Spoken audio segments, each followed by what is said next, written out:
we proceed na lang kay Undersecretary Ato Bisnar.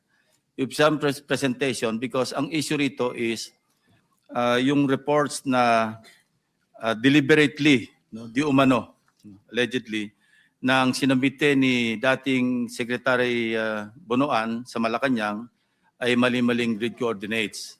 So, Undersecretary Bisnar, can you make your presentation? And after that, we will ask Secretary Bonoan to respond. Yusek Bisnar. Mr. Chairman, if I may, we will present po the preliminary findings of the ICI and yung factual lang po yung mapakita ni Yusek Bisnar. But for the final report with regard to the 421, we would defer to the ICI to render the final report po. Thank you, Undersecretary Bernabe. Undersecretary Bisnar is recognized. Good afternoon, Mr. Chair, Your Honors. This presentation will focus on the physical validation of flood control projects by the DPWH in support of the ICI. Next slide. The ICI mandated a four-step process as follows, as shown. At this point, let me go very briefly. Yung first step po is the initial field validation by the DND, AFP, DILG, PNP, DepDev, and DPWH. After yung initial validation, ito po ay ginawa because we're talking here of 30,768 flood control projects from 2016 to 2025. So as initial filter po, ito po yung ginawa natin, deploying po uniformed men and women on the ground para po mas ma-fast track yung process. But after po nitong initial field validation, may technical inspection po and audit of documentation. This time around po, engineers, accountants, investigators ang bababa po sa mga projects. And the third and fourth is the case build-up and eventually the drafting and filing of case. Ito po ay ICI process which the DPWH has been supporting from the beginning. When we talk po about the 421 suspected ghost projects, ito po yung breakdown from the Sumbong sa Pangulo, there were 32, AFP, PNP, 169, DepDev, 210, and then dahil po may common projects between AFP, PNP, and DepDev na 5, so na-trim down into 416 po yung suspected non-existent projects. Ito po yung sa first phase pa lang ng process. So going po sa second phase na yung technical inspection and audit of documentation. Next slide.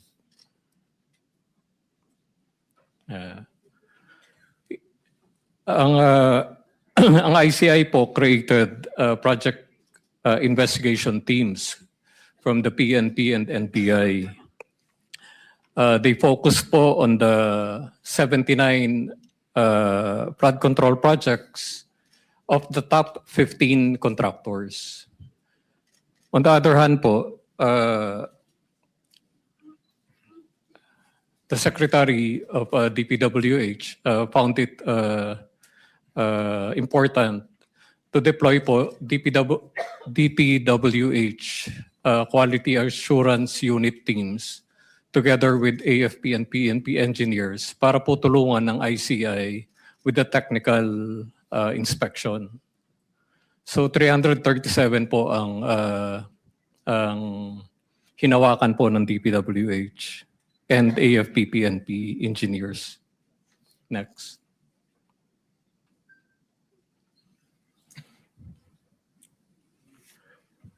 From the very beginning po, 287 po dun sa total. Of the 416, 287 po ay coordinates, MAPES coordinates lang po ang naibigay. On the other hand, yung 129 naman po, MIPS and Infratrack coordinates. I will clarify further, Your Honors. Next slide. Ang na-provide po na coordinates ay yung MIPS start coordinates. At that time po, several other coordinates are available like the MIPS end at saka po yung Infratrack coordinates. Yung short explanation po about which is which, yung coordinates, I think Yusek Rico will discuss it very briefly, if he may, Mr. Chairman. Yung difference lang po nung MIPS at saka yung Infratrack or PCMA coordinates. May I turn it over to Yusek Rico very briefly, Mr. Chair? Thank you, Mr. Chair. So we have po two different coordinates, MIPS po and yung sa PCMA o yung Infratrack. For the MIPS coordinates, ito po yung Paki-spell out lang, Yusek, yung MIPS at saka these are acronyms na hindi lahat familiar. Yes po, ito po yung multi-year programming and scheduling application. Yun po yung MIPS. So ginagamit po ito sa planning stage po ito sa simula. Kapag po nailabas na yung GAA, nag-submit po yung mga implementing offices ng kanilang plano sa central sa planning service. Nandun po yung coordinates kung saan po nila pinaplano itayo yung infrastruktura. Yun naman pong sa Infratrack. Yun na po yung sa implementation stage or kung saan po yung actual na kino-construct yung infrastructure. So yun po ang naging findings po upon inspection ng ating mga field validators na nagkaroon nga po ng mga variance between the coordinates of the MIPS kung saan po ito sinabit sa plano at yun pong sa Infratrack. Yun po yung actual na kinonstruct. Thank you po, Mr. Chair. Chair, Are you done? may tatanong lang sa MYPS na sinabi niya. Kasi sabi mo, Mr. Yes, Chair, Senator Marcoleta is recognized. sabi mo yung MYPS sa GAA na. Hindi totoo yun kasi MYPS sa NEP pa lang yun. Preliminaries ito eh. Baka mag-mislead kami rito. PCMA pa, meron eh. Doon mo ikumpara dapat kung bakit yung coordinates ay mali-mali. Otherwise, you will be misleading us further. Mr. Chair, tama po kayo na Mr. Chair. Kapag po yung galing sa regional budgeting, nasa MIPS na po yun before ng GAA. Kaya lang po hindi po kasi lahat ng proyekto na lumalabas sa GAA ay dumaan po doon sa regional budgeting. Kaya po in that case po, doon po nagka-plot pa rin ng bagong coordinates. Sa MIPS pa rin po yun. Kaya po yun po yung aming gustong i-resolve para nga po mabawasan yung mga human intervention and interference.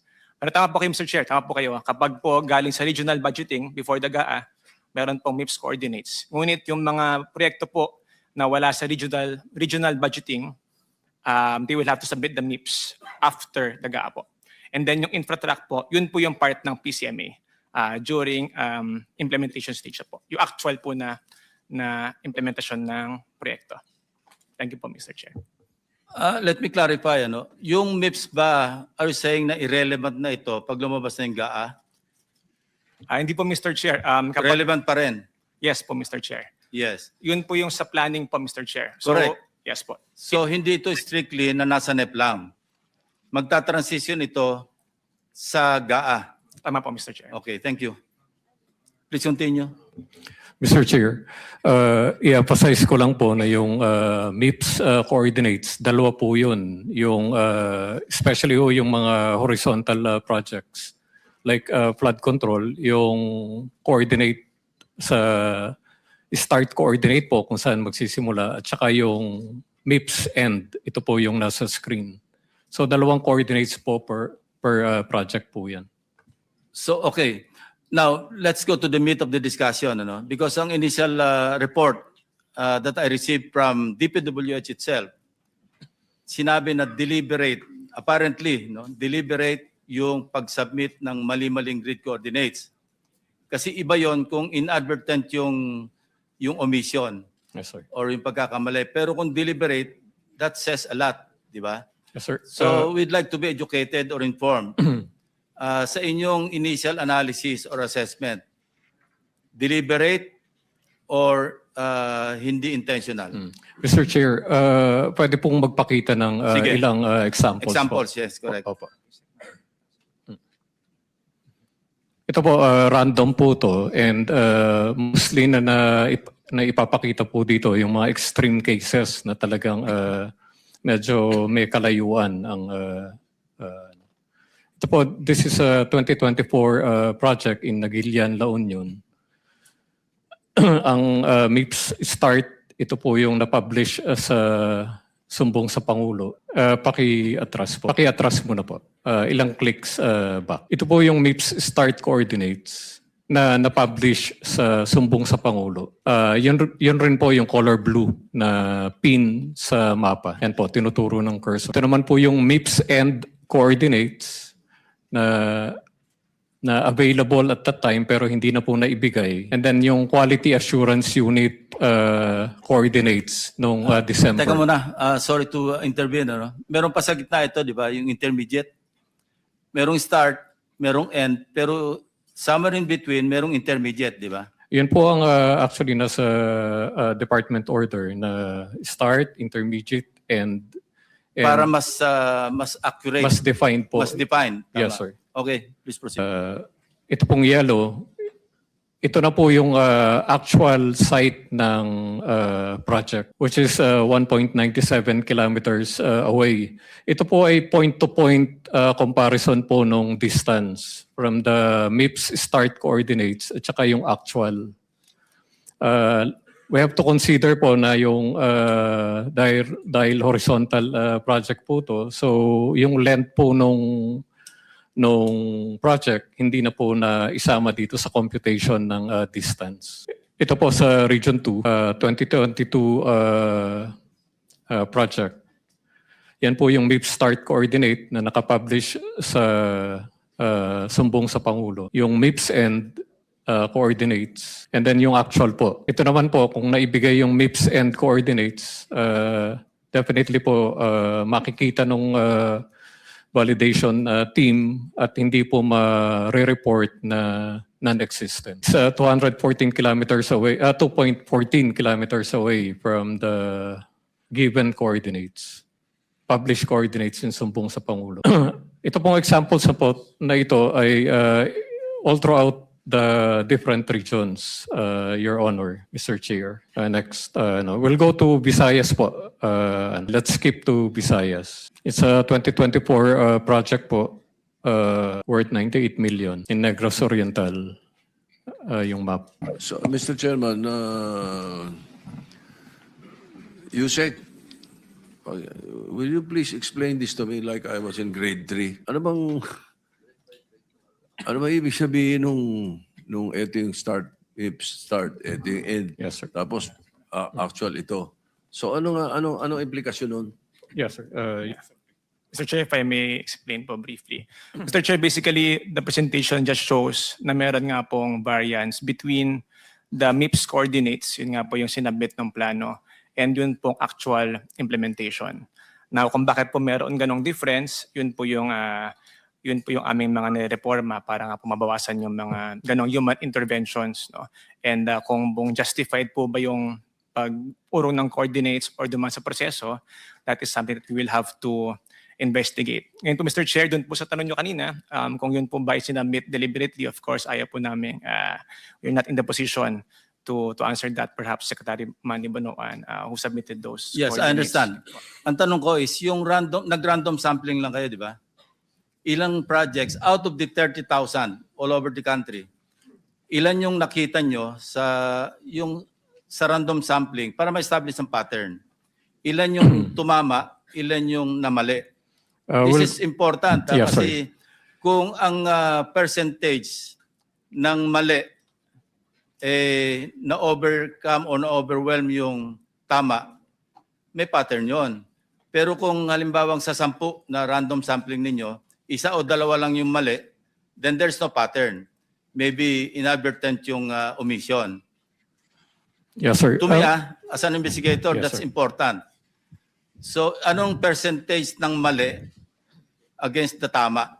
Yung meron pong slide tayo if we move forward po. Ito pong ano po answer din si Senate President. Ito pong MIPS coordinate, MIPS start coordinate. Ito po ang naisumite sa PMS at nailagay po sa sumbong sa Pangulo. And the only reason po kung bakit 337 projects lang po ang sample natin is because ito po yung actual na napuntahan po nung ating technical ng mga engineers po natin. And nireport po nila, na-assess nila na talagang na-assess po nila. So if we ano po ba out of 337 ang more than 50 meters away, 291 po. Yung less than 50 is 46 out of the 337 sample projects. Thank you. Now, we go to the motive. If true na deliberate ito, anong possible na motive? Or deliberately maliin yung pag-submit ng mga grid coordinates? Naturally, pag mali yung grid coordinates na sinubmit, siyempre, lolobo yung ghost projects. Kasi pag pinuntahan yung grid coordinates na mali, wala makikitang project, ire-report na ghost. Hindi ba? Yes, Mr. Chair. And So, yun po- yung credibility ng sumbong sa Pangulo website will suffer. Kasi kung napakaraming mali do sa grid coordinates, ni-report na may ghost flood control projects, hindi naman pala. You see my point? Yes, Your Honor. And totoo po yun. Kasi yun po ang nangyari dito sa initial field validation natin. Out of the supposedly 421 na trimmed down to 416, ito po ay initially pinuntahan na po ng ng AFP-PNP, ng DepDev, at chinek po nila. Dahil wala sila pong nakita, dahil mali po yung coordinates, nireport po nila as non-existent. And I think this is substantial enough. 337 out of the 421. Tama ba yun? Yes, Mr. And Chair. out of the 337, 80+% yung malayo, 86% po yung more than 50 meters. more than 50 ang, meters. Even away. pagka less than 50 meters, mali pa rin yun eh. Maglakad ka ng from here to 50 meters from here. Medyo malayo pa rin yun. Hindi pa rin makikita yung tunay na ghost project at saka yung compared to the accomplished or completed projects. Kung meron. Yes, Mr. Chair. Kasi marami pong factors pag nasa baba na. Meron pong mga lugar, medyo masukal na yan. And kung talagang mag-deviate ka lang by a few so many meters, hindi mo talaga po makikita. Now, next question. Who signed the submission ng mga grid coordinates sa PMS? Mr. Chair, we were trying to to backtrack yung official communication to PMS, and unfortunately po hindi namin makita. Pero Dalawa kasi ang punto rito, yung nag-submit, nag-sign, at saka yung nag-prepare. Undersecretary Bernardo, you were USEC for operations. Can you contribute to the discussion? Kung ano yung flow? Kindly walk us through. I'm sure present ka nung dinidiscuss ito, hindi ba?